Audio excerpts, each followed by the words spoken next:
Hello and welcome back to the Performance Cafe.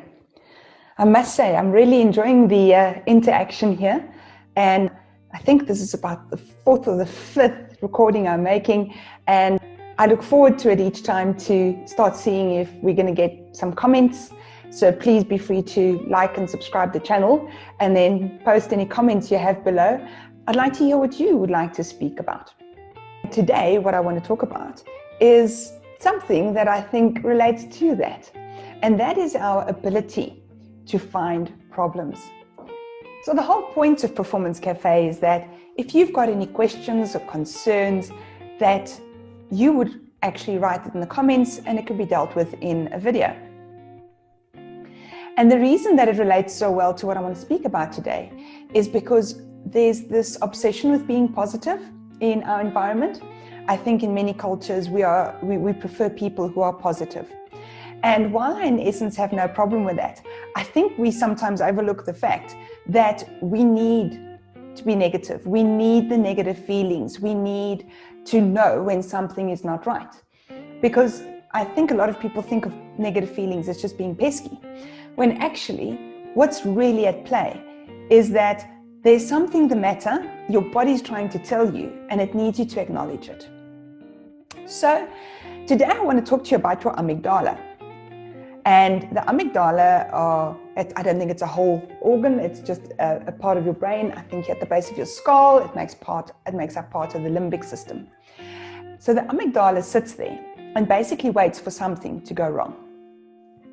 So most people say, well, I consider myself quite a positive individual. How does that work?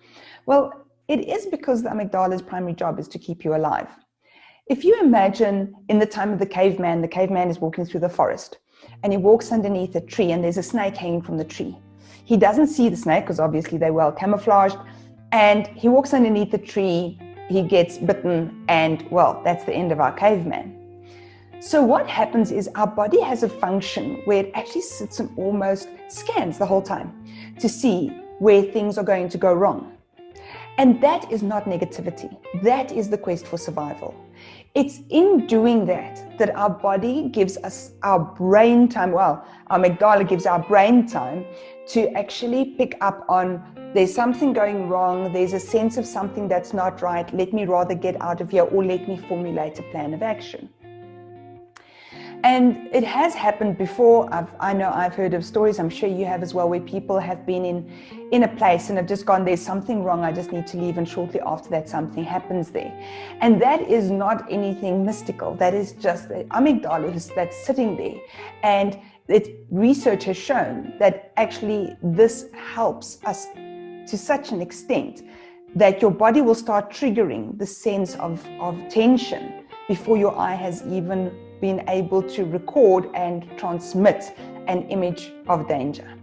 Right, so negativity is meant to make you safer. The problem is that our caveman would maybe go out and maybe see a snake every once in a while. But what happens is, like now with COVID, we've got concerns of our personal reality, we've got concerns at work, we've got concerns about family, extended family. It's tough. I have family living overseas and we can't get to each other. So even if they get ill, even if something happens, there's nothing that we can do. And that's really tough. So why is this amygdala then still a useful thing? On the one side, I think it's slightly overused because we live with such constant threat. And so we must learn to identify whether a threat is really real or not, and then do something about it. And the do something about it is let go of the threats that aren't real, instead of letting our amygdala go, but it could happen, but it could happen, but it could happen, right? Deal with the imminent, deal with that which you can plan for, and things that are too far ahead in the future, or things that you really don't know the details about. It doesn't help to worry about them, because until we understand more, it's very difficult to plan around them. But the other side of this is that all this search, all this scanning for danger also can make us feel negative. And this positivity that we are always pushed towards means that we don't identify feelings. We don't take a look at what am I feeling? Why am I feeling that way? What do I need to change in order to make this feeling go away? I love the book Emotional Agility by Dr. Susan David. And in it, she says that emotions are data, not directives. So what is she saying there? She's saying that when we feel an emotion, we don't have to act on it immediately. We need to first understand the detail of this emotion. All those things I said before. Why is this happening? What's bringing on this emotion? What's the effect on me? How does it challenge my expectations?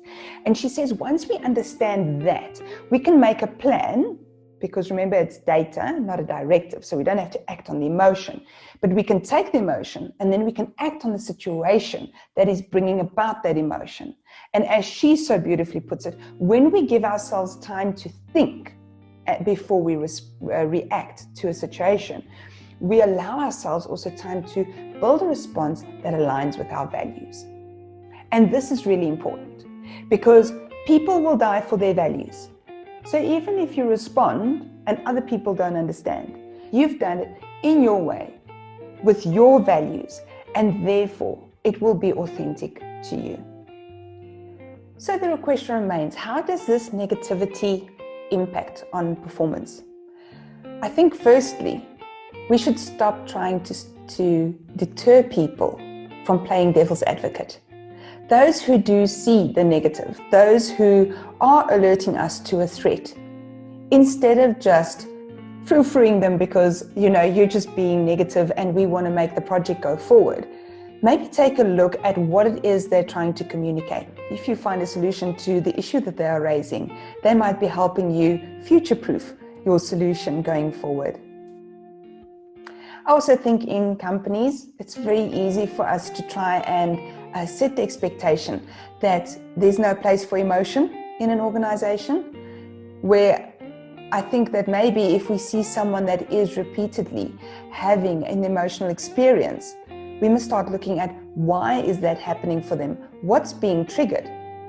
Not just to solve that person's problem, especially if it is someone who, ordinarily is a great performer, but also to understand whether other people in the organization are feeling the same kind of negativity. What is there that is triggering this for them? What can a management team or a manager or a team leader or a supervisor, what can they do to remove those threats that are triggering employees, especially when we see it in multiple employees and then we know that there is a bigger common denominator that needs to be addressed. Thank you for sharing another one of the Performance Cafe sessions with me. I appreciate having you around, and I look forward to seeing you at the next episode.